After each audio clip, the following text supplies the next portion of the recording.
허진호 감독, 한석규 시문화 주연의 8월의 크리스마스라는 영화가 있습니다.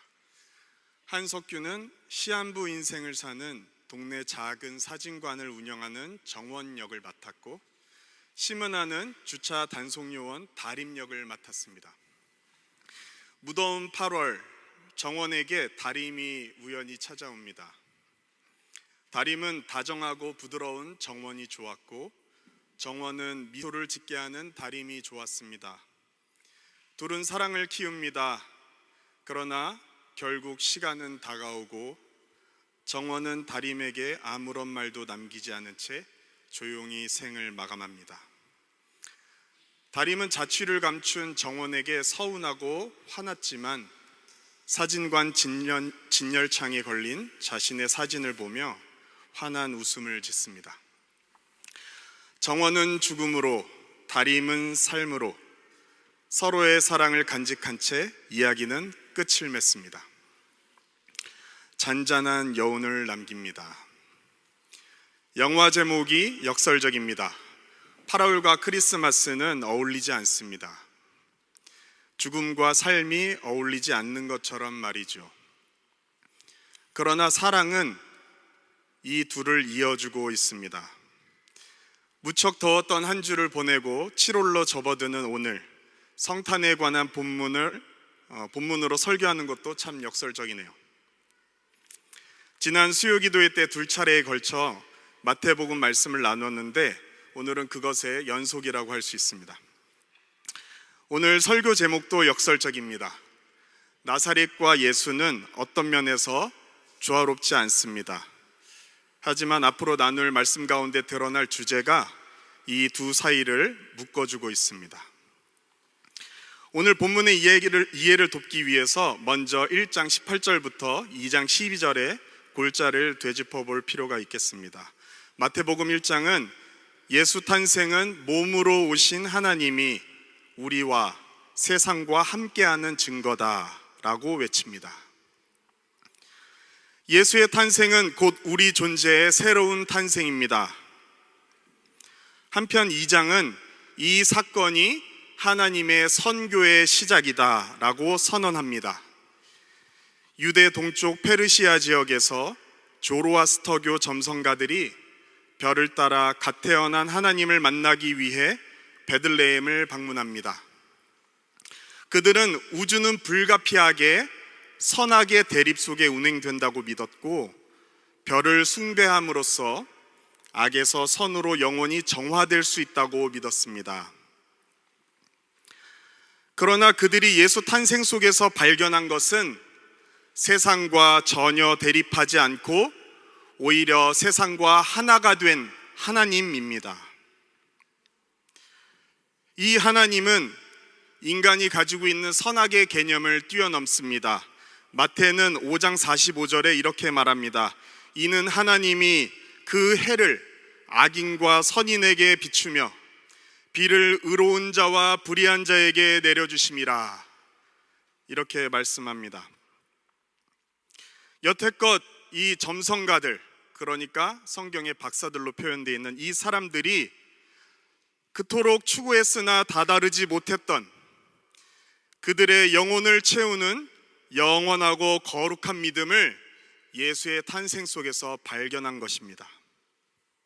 그들은 원초적인 환희에 휩싸입니다. 마태복음 2장 10절에 큰 기쁨으로 기뻐했다. 이처럼 예수 탄생 이야기의 첫 부분은 매우 긍정적인 분위기를 띠고 있습니다. 그러나 2장 7절에 보다시피 헤롯이 가만히 박사들을 불러 별이 나타난 때를 자세히 묻고, 왜 물었을까요? 부정적인 복선이 깔려 있습니다. 오늘 본문의 구조는 세 단락으로 구성됐습니다. 먼저 13절 15절은 예수의 이집트 피난, 다음으로 16절 18절은 헤롯 대왕의 영아 대학살, 마지막으로 19절 23절은 예수의 이집트 탈출과 나사렛 정착입니다. 예수의 이집트 피난과 탈출 이야기 사이에 헤롯 대왕의 영아 살해 사건이 위치합니다. 각 단락은 구약의 말씀 인용과 무엇을 이루려 하심이라 라는 문구로 단락을 맺고 있습니다. 그리고 세 단락은 요셉의 꿈에 나타난 주님의 지시를 따라 유기적으로 연결되어 전개됩니다. 여기 꿈에 대해서 잠시 말씀드리자면, 이 꿈은 인간이 수면을 취할 때 있는 무의식적인 활동을 말하는 것이 아니고 주님을 만나는 시공간, 인간이 번뇌와 위기와 두려움 속에 휩싸였을 때 주님의 지혜를 얻을 수 있는 그런 시공간을 의미합니다. 13절에서 주님은 사건 전체를 조망합니다. 헤롯이 아기를 찾아 죽이려 하니 일어나 아기와 그의 어머니를 데리고 애굽으로 피하여 내가 내게 이르기까지 거기 있으라. 그리고 주님은 예수를 이집트로 피신시키고 헤롯 왕의 광기가 활개치도록 내버려 두고 예수를 다시 이스라엘로 데려와 나사렛에 정착시킵니다. 주님은 이 모든 사건의 은밀한 주체입니다. 마태가 이 사건을 바라보는 역사적 관점은 매우 흥미롭습니다. 유대계 로마 역사가 요세푸스는 헤롯 대왕을 냉혹하고 잔악무도한 인물로 기록합니다. 헤롯 대왕은 권력을 지키기 위해 자기 아내와 자기 친자식 셋을 제거한 인물입니다. 심지어 유언을 남기면서까지 종교 지도자들을 학살하고자 했습니다. 이 외에도 몇 번의 학살 기록이 남아있지만, 그러나 요세푸스는 영아 대학살 사건에 대해선 어떤 기록도 남기지 않았습니다.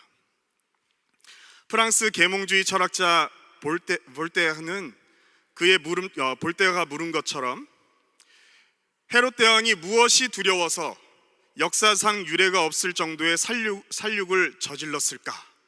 그는 이렇게 묻고 있어요. 상식적으로 로마 황제 아우구스투스의 든든한 지지를 받은 그가 한낱 이름도 모를 가난하고 볼품없는 집안에 갓 태어난 아기를 두려워한다? 납득하기가 힘든 부분이죠. 하지만 마태는 반면에 이 사건을 매우 중요하다고 판단하고 복음서에 실었습니다. 그에 따르면 이야기의 핵심은 정치가로서 헤롯 대왕이 가진 권력에 대한 야욕, 이것이 본문의 핵심이 아니에요. 초점이 아니에요. 그것이 아니고 마태는 헤롯 대왕이 그리스도를 거부하는 세상의 권력을 대표한다고 여겼습니다. 왜냐하면 이미 2장 4절에 마태복음 2장 4절에 헤롯 대왕은 예수를 제거할 의도로 그리스도가 어디서 나겠느냐 이렇게 묻고 있습니다. 그러니까 이미 그리스도라는 걸 인정하고 있어요, 스스로도. 또 이것은 시편 2편의 내용과 흡사합니다. 시편 2편에 세상의 군왕들이 나서며 관원들이 서로 꾀하여 여호와와 그의 기름 부음 받은 자를 대적하며 우리가 그들의 맨 것을 끊고 그의 결박을 벗어버리자 하는도다. 시편 2편 2에서 3절 말씀입니다. 또한 마태는 주님에 대한 세상의 권력자의 오만함이 수없이 많은 무고한 희생을 초래한다고 판단했습니다. 다시 말해 하나님의 자녀들의 고난입니다.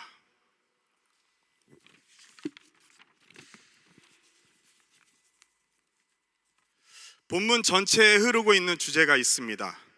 바로 자녀입니다. 첫 단락은 15절에 선지자 호세아의 말을 인용합니다.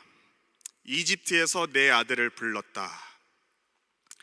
마태는 구약 성경을 인용할 때 크게 두 가지 본문을 활용을 하는데, 하나는 그리스어 72역 구약 성경이고 그리스어로 적힌, 다른 하나는 히브리어로 적힌 마소라 본문입니다.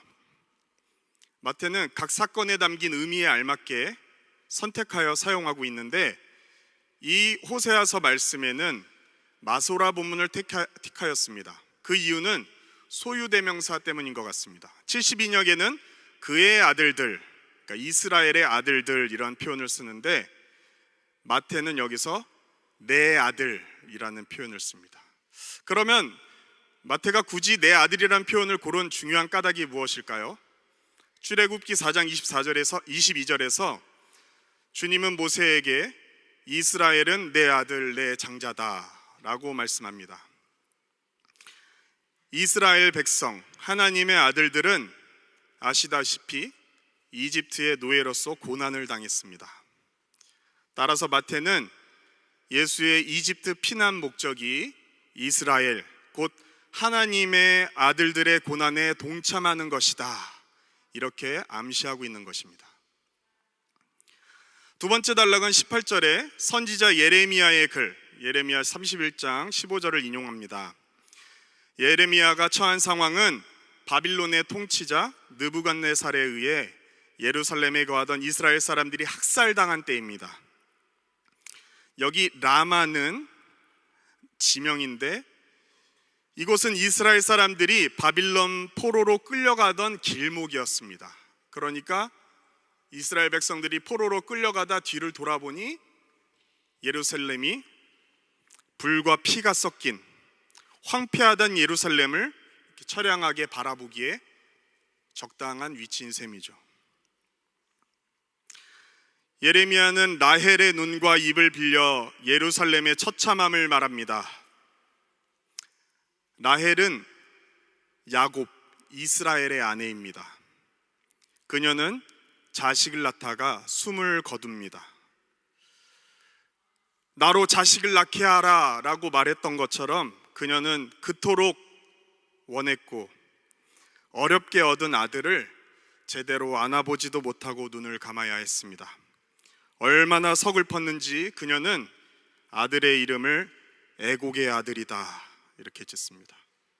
그러나 야곱, 이스라엘은 어머니의 숭고하고 값진 희생으로 태어난 아들의 이름을 오른손의 아들, 그러니까 가장 아끼는 아들이다, 베냐민으로 바꾸었습니다.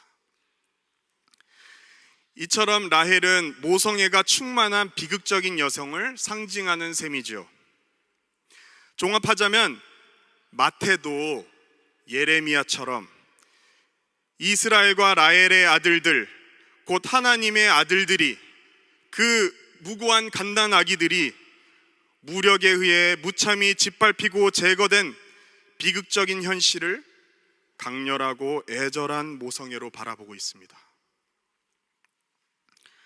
여기 라헬이 위로받기를 거절했다는 말은 일종의 반어법으로 극심한 고통을 표현합니다.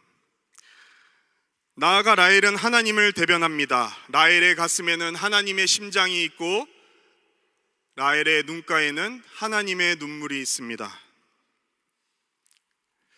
선지자 이사야는 말합니다. 여인이 어찌 그 젖먹는 자식을 잊겠으며 자기 태에서 난 아들을 긍휼히 여기지 않겠느냐. 그들은 혹시 잊을지라도 나는 너를 잊지 아니할 것이라. 이사야서 49장 15절 말씀입니다. 이처럼 마태복음에는 하나님과 모성애를 연결지어서 이야기하는 부분이 있습니다. 우리 지난주에 성 목사님께서 긍휼에 대해 얘기하시면서 어머니의 태를 연관지으셨잖아요. 마태복음 9장 13절에 긍휼이라는 표현을 쓰고 있고, 마태복음 23장 37절에 암탉이 자기 새끼들을 모음과 같이, 또 오늘 라헬 이런 표현을 보면 마태복음이 하나님 아버지를 강조하는 것 같지만 그 하나님의 어머니 된 성품, 하나님의 모성애, 하나님의 사랑을 모성애로서 이렇게 표현하는 것이 곳곳에서 발견할 수 있습니다. 주님은 그 아이들의 죽음을 기억합니다.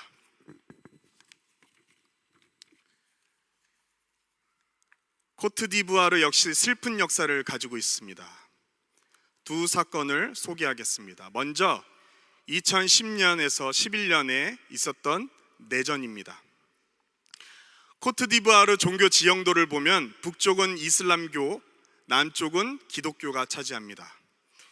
2000년에서 2011년 대통령을 역임한 반프랑스 성향의 기독교 신앙을 가진 로홍 그박보는 북쪽 지역 국민들을 미개한 종족 또는 서아프리카 지역에서 유입된 이민자들로 규정하고 주변화시켰으며 아비장을 위시한 남쪽 지역 위주의 정책을 폈습니다. 이에 불만이 쌓인 북쪽 지역은 반란을 일으켰습니다. 전운이 고조되던 차에 2010년 대통령 부정선거 논란으로 결국 내전이 발발합니다. 연이어 출발한 그박보의 대항마로 1990년에서 93년 국무총리를 지낸 북쪽 지역의 목소리를 대변하던 부르키나파소 출신 알라산 와타하가 그 당시엔 대통령이 아니었죠. 와타하가 대통령 2차 선거에서 1차 결과를 뒤집으면서 승리를 거머쥐었습니다. 그러나 투표 결과 발표가 지체됐다는 이유로 그박보는 불복했고 국회의장의 지지 속에 북쪽 지역 투표 결과를 무산시켰습니다. 이에 와타하를 지지하던 반란군은 남서쪽 두에꾸의 지역, 우리 두에꾸의 수선집을 운영하는 집사님 우리 계시는데 두에꾸의 이름만 들으면 뭔가 펑타스틱한 그런 곳인 것 같은데 여기는 그 학살 지역입니다. 슬픈 지역입니다. 이 와타하를 지배하는 반란군이 두에꾸의 지역을 점령하고 원주민 학살을 자행합니다. 나라는 남북으로 나뉩니다. 양 진영의 교전이 벌어져 두에꾸의 지역에서만 약 1000여 명의 사상자를 대부분 죽거나 실종되었고 사태는 걷잡을 수 없이 번져 아비장, 남단위의 아비장까지 약 3000여 명의 실종자와 사망자를 냈습니다. 프랑스와 미국과 유엔의 지지, 당시에 사르코지, 오바마 그리고 반기문 총장 있을 때죠. 이 지지를 얻은 와타하가 국회에 의해 합법적 선거에 의한 대통령으로 인정을 받습니다. 그리고 그박보는 국제형사재판소에 넘겨집니다. 그리고 올 10월에 새로운 대통령 선거가 있다고 합니다. 다음으로 2018년 겨울 이슬람 교인 아버지가 부자가 되고 싶은 마음에 사람을 죽여야 한다는 종교 지도자 마하부라고 하는데 이슬람교가 그 아프리카 토착화되면서 생긴 그런 종교 지도자인 것 같아요. 4살배기 친아들을 살해한 사건입니다.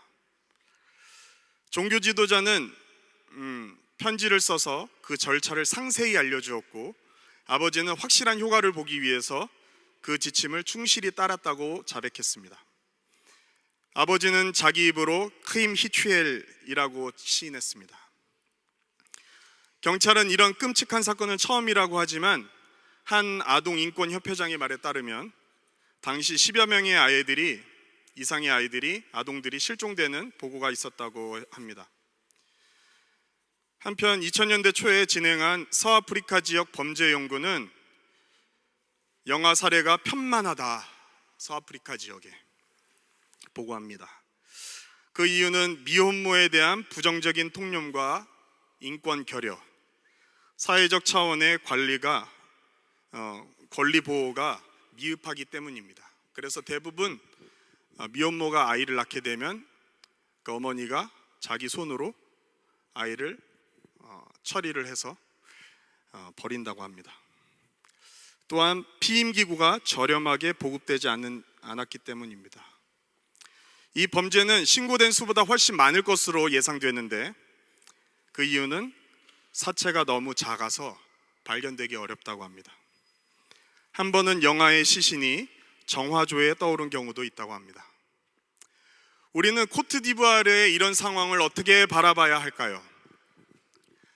마태는 예수가 자기의 사람들의 고난에 동참하기 위해 아프리카로 내려갔다고 알려줍니다. 이처럼 예수 탄생에는 고통받는 하나님의 아들들에 대한 주님의 동경과 연민이 담겨 있습니다. 우리 주님 예수는 코트디부아르에도 있습니다. 또한 주님은 라헬처럼 아프리카에서 죽어간 사람들의 비명과 무죄한 아이들의 울음소리를 기억하고 있습니다. 마태는 앞서 말씀드린 것처럼 이 모든 일련의 사건의 주체가 주님이라고 밝힙니다. 그는 참담하고 비통한 사건 속에 하나님의 섭리를 듣기 위해 귀를 기울입니다. 다시 말해 그는 주님이 어떻게 비극적인 현실을 다루시고 당신의 자녀들을 인도하시는가에 주목합니다. 오늘 본문은 마태 개인적인 물음에 대한 주님의 응답이기도 합니다. 왜냐하면 마태가 복음서를 집필할 당시 약 70년경에 그때 상황도 오늘 본문의 것과 유사했기 때문입니다. 70년 티투스 장군, 디도 장군이 이끄는 로마 군대가 예루살렘 성전을 파괴하고 수많은 목숨을 앗아갔으며 그 결과 유대인들은 각지로 흩어집니다. 이것은 마태복음 24장에 잘 나와 있습니다. 너희가 이 모든 것을 보지 못하느냐? 내가 진실로 너희에게 이르노니 돌 하나도 돌 위에 남지 않고 다 무너뜨려지리라. 멸망에 가증한 것이, 여기서는 아마도 로마 군대가 되겠죠. 거룩한 곳에 선 곳을 보거든 그날에는 아이 벤 자들과 젖먹이는 자들에게 화가 있으리로다. 아이들을 죽는 걸 보는 어머니들은 저주를 받은 사람들입니다. 오늘 마태복음 본문에 의하면 그만큼 고통스럽다는 뜻이겠죠. 이처럼 주님의 지혜와 힘은 역설적이게도 세상 권력자들의 교활함과 포악함을 허용합니다. 그러나 주님은 사실 침묵하지도 가만히 두고 보지만도 않습니다. 예수 탄생은 주님이 세상과 하나 되어 그것을 경영하고 있다는 증거입니다. 세 번째 단락에서 이 사실이 드러납니다. 먼저 예수는 이집트를 떠나 이스라엘로 귀환합니다. 이것은 흡사 그 옛날 이스라엘 백성을 이끌고 이집트를 탈출한 모세를 연상케 합니다. 실제로 2세기 초 안디옥의 이그나시우스 주교는 이 본문에서 모세를 떠올렸습니다. 주님은 자녀들의 고난에 동참할 뿐만 아니라 거기서 구출하는 일도 합니다. 이는 마태복음 1장 21절에서 말한 바 그는 자기 백성을 죄에서 구원할 자다 라는 예수의 역할에 대한 방증입니다. 다음으로 세상 권력자들은 다 죽습니다. 풀은 마르고 꽃은 시듭니다. 헤롯 대왕은 아마도 고아남으로 죽었을 것이라고 많은 역사학자들이 입을 모읍니다. 물론 뒤를 이어 자기 아버지만큼 잔인한 아켈라오의 집권이 시작됩니다. 아켈라오는 그러나 요세푸스에 의하면 아버지만큼 잔인했지만 그 역량이 아버지에게 미치지 못하는 사람으로 평가받습니다. 그는 로마 황제 아우구스투스의 불신임을 받아 로마 외곽 갈리아 지역, 그러니까 오늘날 프랑스 혼 지역에 추방당해서 생을 마감합니다. 마지막으로 아버지 요셉이 아켈라오의 통치를 두려워한 까닭에 예수는 나사렛 지역에 정착합니다. 오늘 본문을 읽으셨으면 알겠지만 오늘 본문은 두려움이 지배하고 있습니다. 마태복음은 두려움은 믿음의 결여라고 이야기하고 있어요. 그래서 베드로가 물에 빠질 때 예수님이 믿음이 적은 자여 이렇게 얘기를 하죠. 그러나 그 공폭 속에서 하나님은 다시 자신의 일을 시작하고 있습니다. 오늘 이사야서 11장 1절 말씀을 보면 이새의 줄기에서 한 싹이 나며 그 뿌리에서 한 가지가 나서 결실할 것이요. 여기 이 한 가지에 해당하는 히브리어 음이 넷제르입니다. 넷제르. 그러니까 마태는 여기서 나사렛의 어원이 바로 이 넷제르, 가지가 나다 에서 왔다고 주장하고 있는 것입니다. 이 나사렛의 또 다른 어원은 나사르가 있는데 그것은 지키다, 보호하다. 그러니까 요셉이 자기를 두려움에 휩싸여서 자기 자신과 자기 가족과 아들 예수를 보호할 그런 의도로 이 나사렛에 숨은 것 같아요. 주님은 인간의 두려움, 우리 인간의 연약함의 근원인 공포 속에서도 당신의 구원을 시작합니다. 예수의 피난과 탈출 여정 끝에, 영아들의 순교 끝에 한 가지가 피어나 움트고 있습니다. 주님의 구원 행동은 여기서 다시 시작할 것입니다. 한겨울 추위에 싹이 봉오리 속에 있는 것처럼 헤롯 일가의 공포 정치 때문에 움츠러든 것 같지만, 주님은 그것을 비웃기라도 하는 듯 당신의 도도한 역사를 멈추지 않으실 것입니다. 풀은 마르고 꽃은 시드나 주의 말씀은 영원하다. 마태는 전합니다. 주님에게 하늘의 땅의 권세가 있습니다. 세상 끝날까지 주님은 당신의 자녀들과 함께 할 것입니다. 우리는 코트디부아르 선교를 앞두고 있습니다. 코트디부아르는 권력자들의 다툼으로 인해 죽음의 그늘이 드리운 곳이며 갓난아기들의 생명마저 경시하는 흑암의 땅입니다. 그러나 그곳에는 주님의 자녀들이 있습니다. 주님은 그들을 동경하며 그들과 함께 거하고 그들의 고통에 동참하고 목 놓아 울며 그들의 죽음을 영원히 기억하겠노라 말씀하십니다. 주님은 예수를 혹한과 어둠 뒤에 새롭게 피어날 구원운동이라고 말씀하고 있으며, 이제 그의 제자인 우리를 통해서 그 일을 진행하고 있습니다. 예수의 탄생은 인류의 죽음과 삶을 잇고 있고 애통과 환희를 이어주고 있으며 고난과 구원을 잇고 있습니다. 주님께서 성탄의 축복을 이 여름 여기 우리와 코트디부아르 사람들에게 내려주시길 간절히 기원합니다.